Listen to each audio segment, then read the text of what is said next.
Good afternoon. This is Ben Woodbury. I'm with the Friends of History, and I want to welcome you to the second of our online video lecture presentations.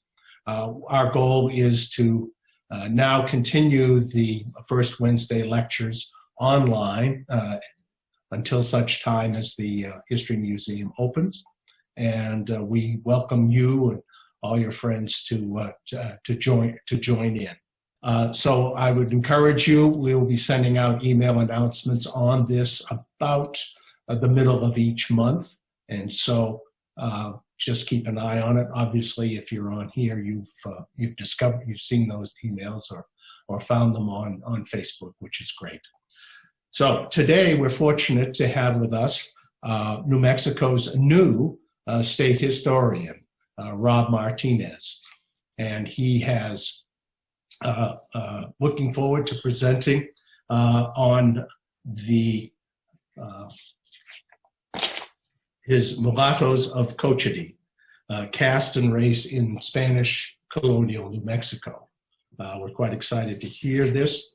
So that you're aware, once the presentation has been given, Rob will be available online to answer any questions. You will be able to ask your questions on the chat room lists, which are below the video presentation on Facebook, and also on YouTube, should you be online for that. So without further ado, I will turn this over to Rob Martinez. Thank you. Hello, I'm Robert Martinez, State Historian of New Mexico. Today I want to talk to you about Mulattos of Cochiti, caste and race in Spanish colonial New Mexico. Let's start with a quote by Don Pedro Pino from 1812. In New Mexico there are no castas of African origin. My province is probably the only one with this prerogative in all of Spanish America. At no time has any casta of people of African origin been known there. Spaniards and pure Indians that are hardly distinguishable from ourselves are the ones who make up the total of 40,000 inhabitants. Pedro Pino was New Mexico's representative to the Spanish Cortes in Cadiz, Spain in 1812, and he was reporting to the king.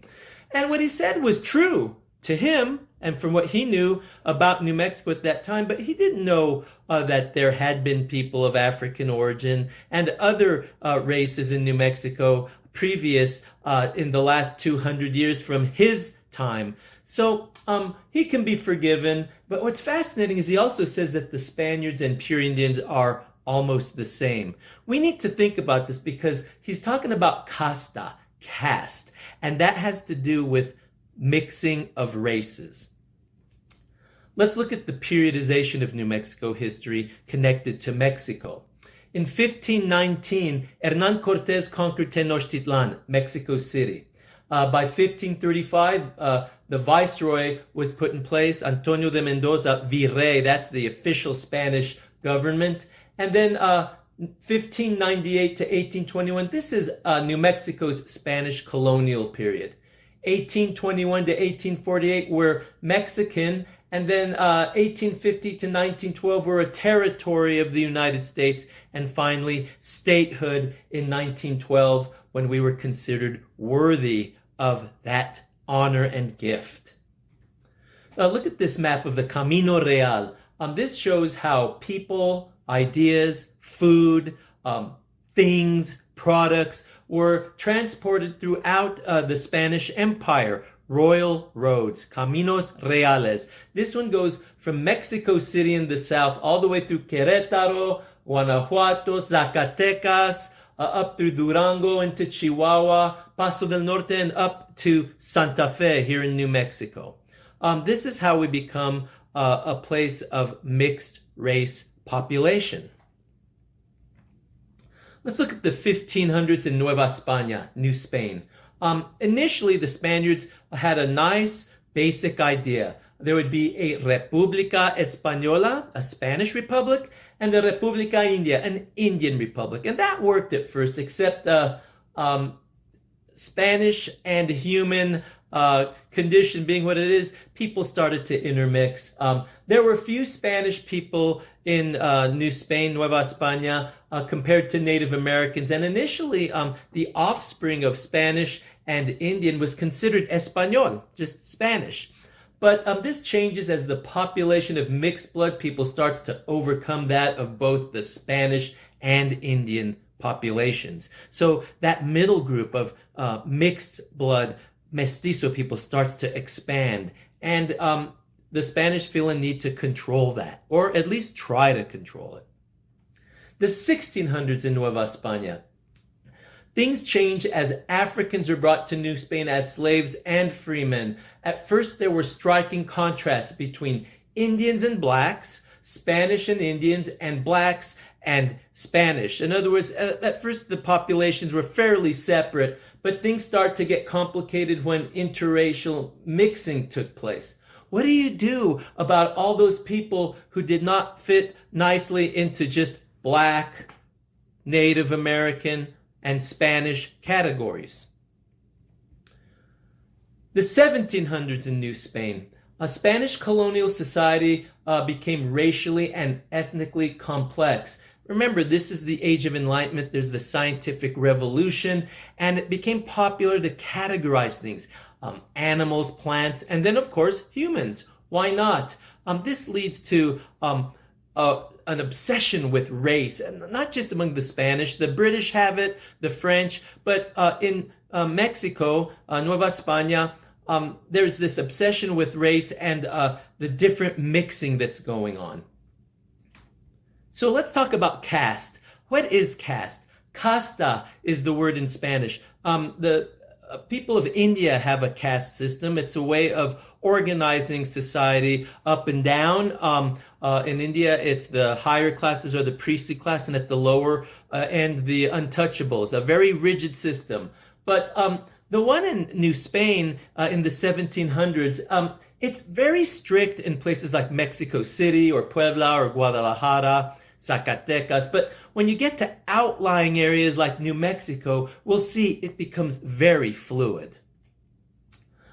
So we need to talk about church records, because this is one of the ways that the Spanish are able to start categorizing humanity throughout the Spanish Empire. And this happens also in the Philippines. It's very similar to what happens in Nueva España and New Spain and Mexico and New Mexico. But what we see happening is that the Council of Trent from 1545 to 1563, this is a Catholic Church council that was called to address the movement led by Martin Luther, the priest, but it also addressed things like sacraments, the need to record them because of the movement of people taking place because of the Americas.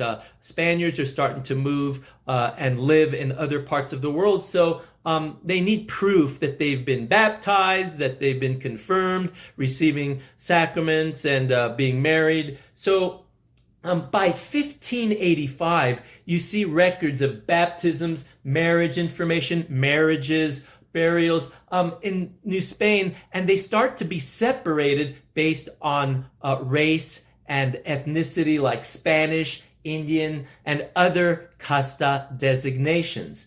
In fact, it's 1603 where we see the first casta registers at the Sagrario. That's the cathedral in Mexico City. And as you can imagine, this leads to a lot of confusion for priests because it's a very complicated system to try to navigate. There's a lot of ambiguity and confusion and even indifference in these records. So they tell us a lot about the population, but they also tell us a lot about the people who are recording these casta race designations. Mestizo designation is very inconsistent. Typically that meant half Spanish and half Indian, mestizo. But these mestizo people show up everywhere. Sometimes they're in a casta book, sometimes they're in an Espanol or Spanish book, and sometimes they show up in an Indian or Indio book. By the 1800s, the Crown insists again that priests must record casta, calidad. In other words, if you don't know exactly what the racial mix is, what quality are they? Are they of a quality of being Spanish, a quality of Indian, a quality of half African or half Indian? It gets very difficult and ambiguous, as you can see. The local bishop goes on to say that the priest must register that they administer the sacrament, but the rest is not that important. In other words, it's important that they baptize the baby, but it doesn't really matter if you get the casta designation correct. Whatever they are told about caste or what their perception is. In other words, if the parents say, somos mestizos, we're mestizos, then fine, write that down. Or if the priest looks at them and says, parecen mulattos, they look mulattos, he'll just write that in. And there's a lot of that goes into that. It's not just what the priest perceives, it's how they perceive themselves and how the community perceives the people.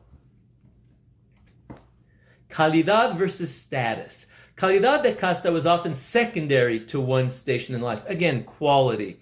What often mattered was wealth versus poverty, your occupation, whether it was a high level or a low level job, and how one dressed or carried themselves. In other words, if you dressed a certain way and carried yourself a certain way, you might fall into a higher level of the caste system. Or if you acted in a not so pleasant way, you could get a lower level of caste designation applied to you. Skin color also mattered. Obviously, lighter skin meant more Espanol, darker meant more mulatto, half black, half Spanish, or more Indio or mestizo. Look at this document. This is a casta system in Spanish colonial Mexico. Very complicated. There's about 18 or so designations. At the top is Espanol, Spanish, and at the bottom you see words like lobo, animal names. You see mestizo, mulatto, and it's just the varying degrees. But let's look at the top. Espanol and Indio produces mestizo. Then it says Espanol and mestizo produces castizo. That means you're a quarter Indian, 3/4 Spanish. But then a castizo in Espanol presents, voila, an Espanol. You have been Spanishized. Let's talk about genizados because genizados are important to New Mexico's casta system. They're not in the typical casta designation, but they are important to our history here in New Mexico. We first hear about genizados here in the early 1700s when Vargas, the reconquistador of New Mexico, used the term to describe some Native Americans here in New Mexico. It means janissary or auxiliary. It comes from the Ottoman Turks. They would take captive Christian boys and raise them and train them as warriors and then push them out to the front to go into battle first. So that's where this term comes from. In New Spain, you also see the term Ladino, and this was used to designate a highly Hispanicized Indian or one who spoke Spanish really well. It's not to do with Ladino, the language of the Sephardic Jews of Spain. That's something else. Sometimes people get confused, but in the New World, in the Americas, Ladino means a Hispanicized Indian. In New Mexico, for the most part, genizados were non-Pueblo Native Americans. I mean, sometimes Pueblos ended up as genizados, but these were cautivos, captive people who were taken captive by other Native Americans, nomadic groups, and they would be brought and put in Hispano households as servants, which is a nice word for it. It was a form of slavery in the 1700s, and it went back and forth. It was also Hispanics raiding the Comanches, the Apaches, and taking children and women from the Ute people and putting them into their homes. And these folks would be catechized, baptized, and given Christian names, turned into Catholic Hispanic people, at least ideally. But in actuality, they were marginalized. They were no longer members of their original tribal community, and yet they were not totally accepted into Hispano society. In 1733, we see the first attempt to have a community of genizados at Sandia Pueblo or in that vicinity, but they're turned down. In the 1750 census, we see genizados recorded at Taos, in Rio Arriba, and Belen. And later, they are part of the establishment of the community of San Miguel del Vado. Abiquiu, I love this photo. It's from the late 1800s. Abiquiu is a very renowned Genízaro community. It's established, I think, around 1753, 1754. The Genízaros were there. They were a buffer. All these communities were buffer communities to the marauding nomadic groups like the Comanches and Utes. And so, as you can imagine, these were very dangerous places to live. Let me be very clear. There were Hispano people living in these communities as well, adjacent to them. And so there was a lot of interplay in a lot of ways with Genízaros and with Hispanos between the two communities. But Abiquiu is very much known as a Genízaro community, and it still is. Let's look at this marriage record from Sandia Pueblo from 12th December 1782. This is from my family history. This is a marriage record between Josef Antonio Jaramillo. He's designated an Español, and he married Juana Montoya, mestiza. That means she's half Spanish and half Indian. She's half Español. But let's be clear, Josef Antonio Jaramillo, in a record like this from 1782, his family's been here for generations. He's not from Spain, and he's not of only Spanish European ancestry. Odds are he has Native American ancestry too, but he has evolved, and his family has become considered Español. This one is from Cochiti, and it references the title of this talk, Mulattos of Cochiti.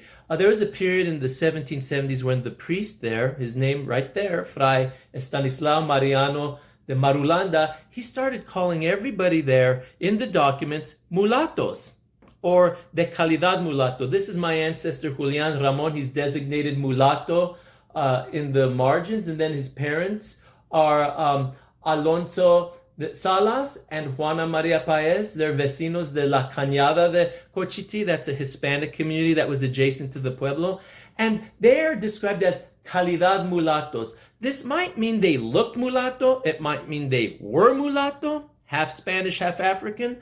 But also, he's kind of putting them down by saying they are of a mulatto quality. For a person like him, we'll see, he was a high-level Español from New Spain. And coming to a place like New Mexico, he definitely looked down on the people. And it turns out later on, he was going blind, it turned out. So he might have also had a hard time seeing these people, but nevertheless, he called everyone at Cochiti mulattos in the 1770s.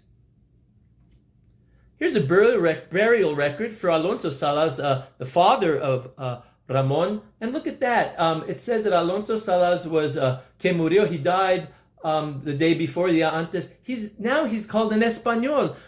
The reason I'm showing you this is it shows how fluid in New Mexico, how you could be considered a mulatto in one record and an Español in another record. So we have to take all of this with a grain of salt. Here's the marriage record for Julian Ramon Salas a couple decades later.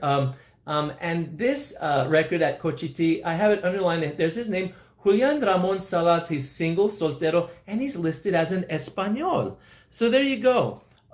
It's fascinating to me how these designations move and shake and shape people. Let's talk about the priest, Fray Estanislao Mariano Marulanda.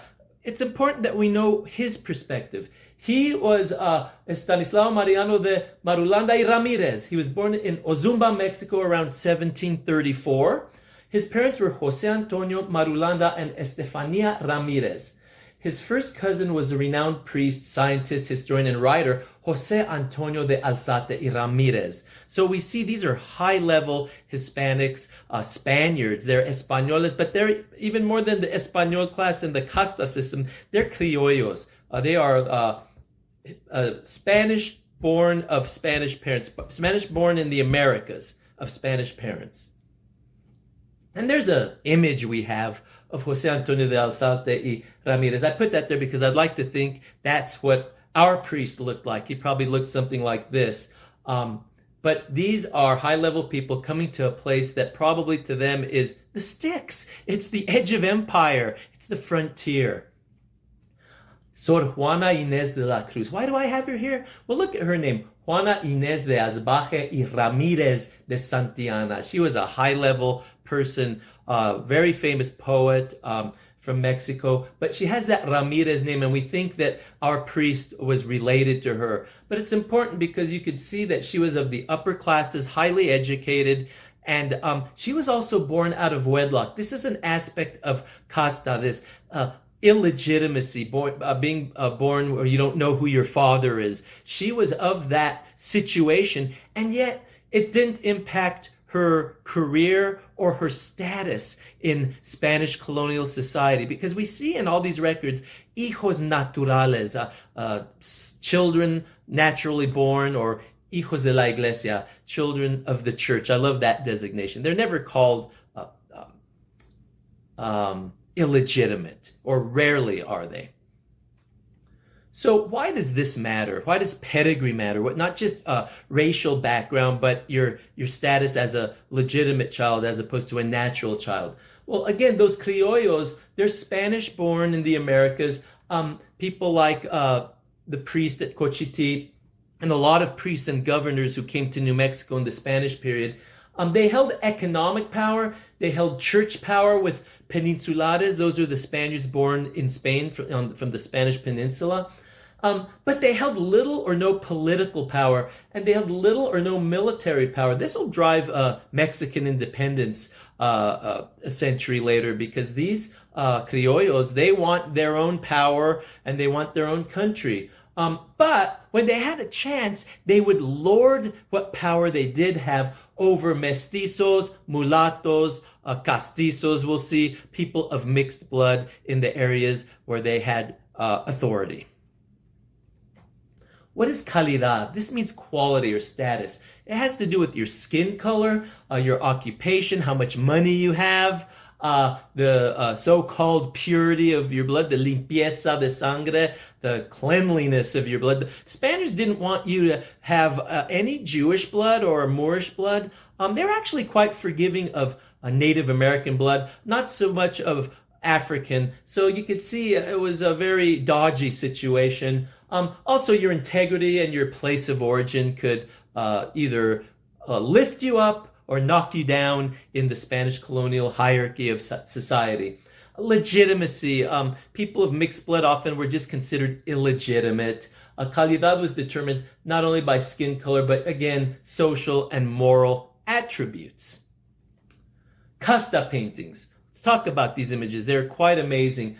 These paintings were commissioned to illustrate the population the king, queen in Spain were ruling over. They didn't travel around their world empire. They had it brought to them. So these paintings not only showed the various mixing of races, but it also showed how they dressed, how they ate, how they lived. And some of the paintings we'll see were warnings to not do that, to not mix the races. Again, a very racist and race-obsessed system.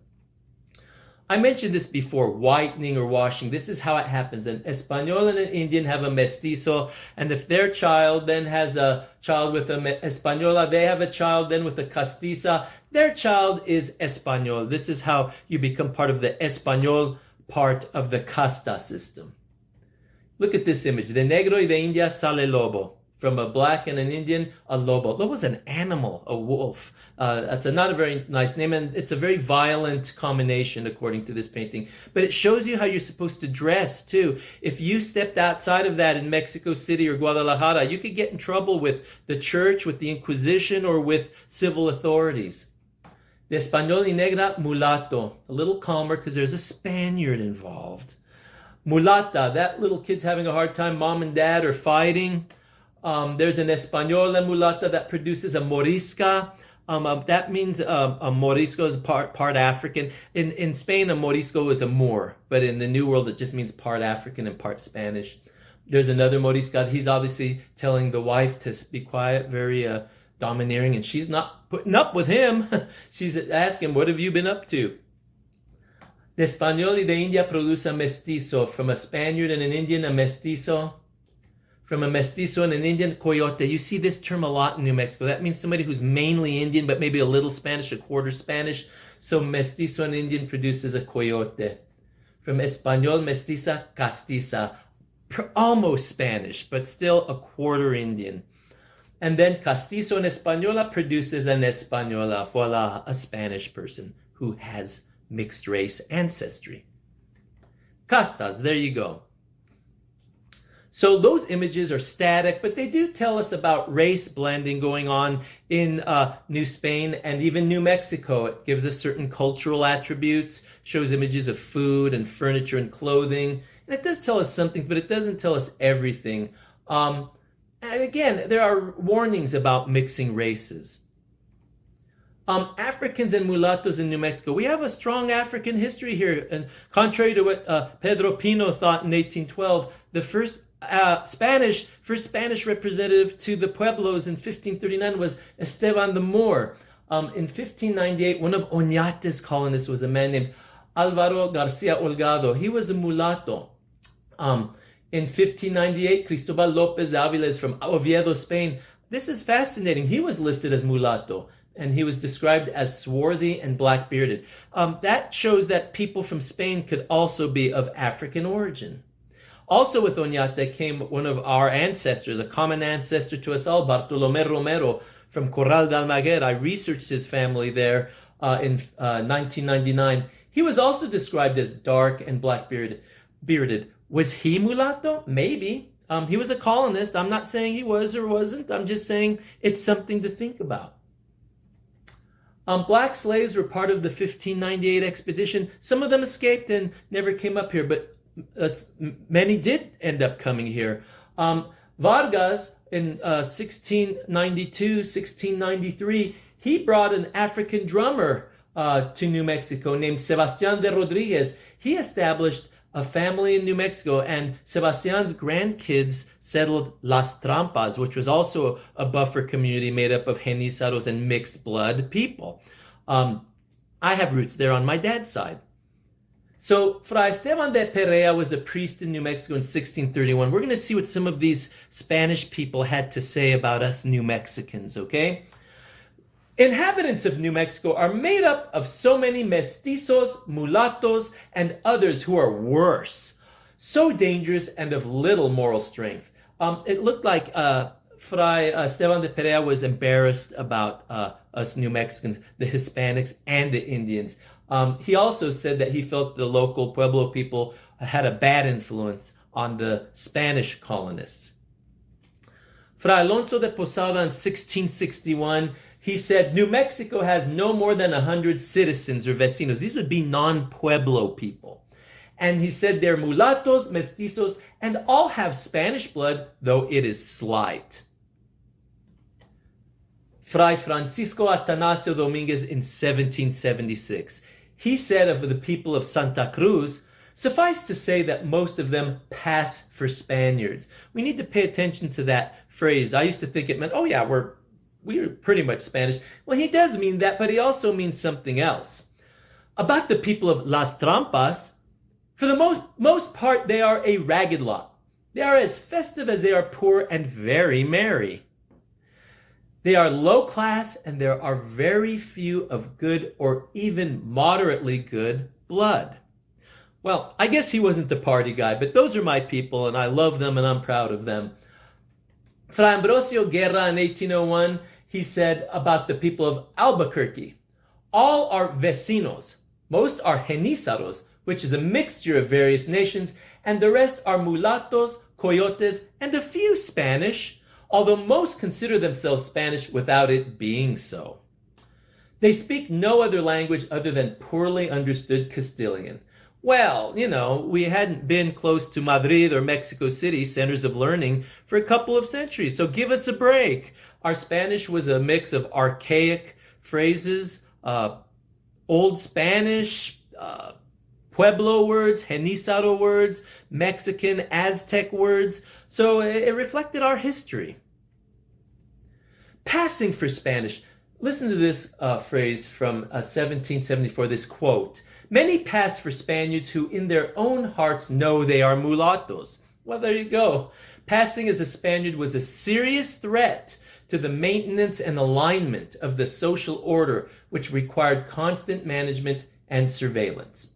Well, New Mexico had a lot of people here already and coming and going. There were Spaniards here. We have Spanish roots, Spanish ancestry, but that's not all. We have other people in there as well. Español, that term is interesting. It's a casta term in this situation.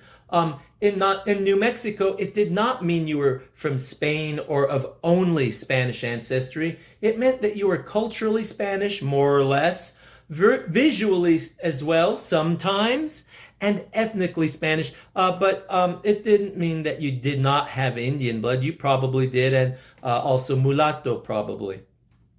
So those are New Mexico castas. Let's look at later ethnic designations for New Mexico Hispanos. Throughout the centuries, especially when we get into the American period, we're called Spanish American, Chicano, Mexican American, Hispanic, Indo-Hispano, Latino, Crypto Jews, Hispano again, and Latinx and Chicanx. We've been everything and we are everything. That's what I love about our history. We've got it all. If you want to emphasize your Spanish past, you can. If you want to emphasize your Mexican past, you can. You can emphasize your Native American, African, Jewish, Muslim. We've got it all. So look at this. Modern day casta system, DNA. It's very big now. We're going to look at my results. Well, my Y DNA, my paternal chromosome, is JM172. That's the Middle East, from Iraq. So at some point, my paternal ancestor traveled from the Middle East through the Mediterranean to Spain and then to Mexico to New Mexico. My mitochondrial DNA, my mom's side, my mom's chromosome is B45. That's Native American, which makes sense. Typically, we're showing the maternal chromosome as being a Native American. But look at my percentage breakdown. I'm roughly 50% European, 31% Native American. A Middle Eastern, about 8%. That means Berber, North African for the most part. Jewish, 4%, and miscellaneous, 7%. There's some other European and African as well. So I'm going to end with this quote by Octavio Paz. I love this. He wrote, "The strange food, the colors, the landscapes, the women with different skin and eyes, Indian, mestizo, mulatto, the complicity of the sun and the vegetation, the voluptuousness of the climate, all this stirred the imagination, the senses." And there's a Casta family from 1970. That's my family. That droopy guy at the bottom is me when I was a kid. That's my mom and dad with me. My 3 sisters and my older brother. We're the Martinez family from northern New Mexico. So there you go. That's the end of my presentation. Thank you for joining me. There's contact information, Office of the State Historian. There's my phone number and email if you want to contact me. And please check out our website at www.newmexicohistory.org. Take care. Hasta luego. Bye.